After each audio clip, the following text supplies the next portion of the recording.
Well, hi there. This is a place where we talk about books. I like to do a little brief review whenever I finish a book. And hopefully, maybe some of you have read the book and would like to, talk to me about it and tell me what you thought, or if you know of other books that are just as good or some that you enjoyed just as much. Today, we are talking about a book called Unnatural Death. It's by Patricia Cornwell, and oh, I just love this writer. She's so good. I've read a ton of books by her. It's a part of the Scarpetta series, and before I tell you about this book, I want to tell you that the very first book that I read by Patricia Cornwell was called The Body Farm.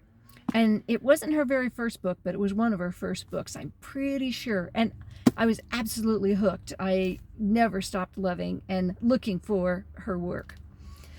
So let's talk about Unnatural Death. If you are somebody who knows her, then you'll know a lot of the characters that are in this, which I love. It's a Scarpetta novel, and we have Kay, of course, who is a forensic analyst, and her fabulous niece, Lucy. We have her husband and her sidekick, Marino. All of these people, well-known characters in the Scarpetta series, and I was just so happy to have them in this piece of work. So the storyline is that there are two campers who have been horribly murdered, and it turns out that they were spies.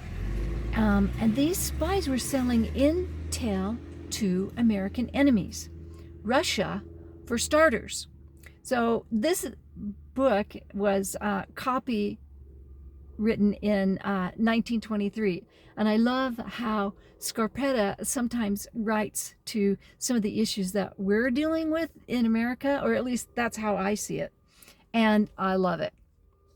So Lucy, Kay's niece, has been monitoring this couple's activities, the people who were camping that got murdered, the ones who are spies. She works for an agency, and she's been monitoring them with really high-tech equipment that's been put in the woods, and they've been listening and watching what they're doing. And this equipment that's in the woods doesn't show the killer show up.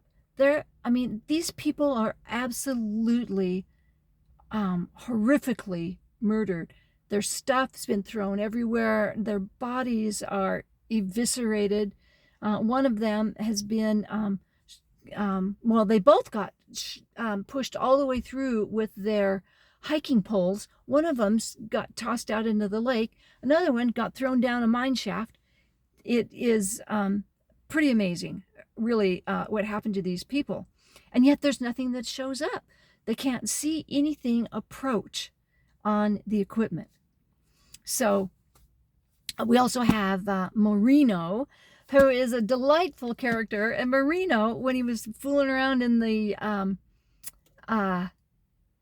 mine shaft, looking to scope out the situation and look for clues for the murder, he runs across a footprint that he's sure is a Bigfoot footprint, and he makes a cast of it, and that footprint and that cast plays a part in this. So there are some old characters that show up in the novel, or in the story. Let me read page 181, last two paragraphs. The United States and our allies are under attack on multiple fronts, and this is about to worsen exponentially, he says. The biggest threat is Russia's invisible influence over those in our own backyard who buy into disinformation without having a clue where it's coming from. American citizens turned violent, as we saw on January 6th when the Capitol was under siege. Neighbors, friends, colleagues, even family members. It could be anyone who becomes radicalized, says the Secret Service's Director of Counterterrorism. His name is Bart Clancy, in his 40s, and is physically imposing as Marino. Isn't that awesome? I just love it. So another one I wanted to read to you is on page 188, the last paragraph. Let's see, it starts with, he said that Interpol was extremely concerned about international prisoner swaps. Many of these political transactions are never revealed to the public. Some of the world's most dangerous criminals end up back in circulation. Those people often go underground for years, and they plot and plan. They're infinitely worse than before, I remember him saying. An example is the Taliban leader American politicians helped release from a Pakistani prison as part of a deal.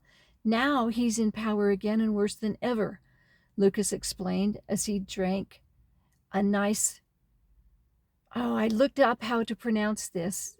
It's a wine, rote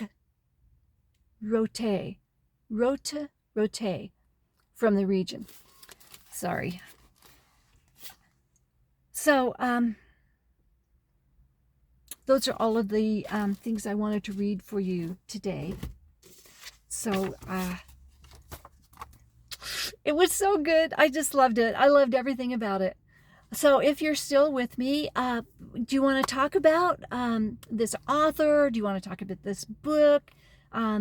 Leave me a comment, ask a question, or tell me what you think. And I'll just say goodbye for now, and have a wonderful day. And I hope you have something good to read. Bye.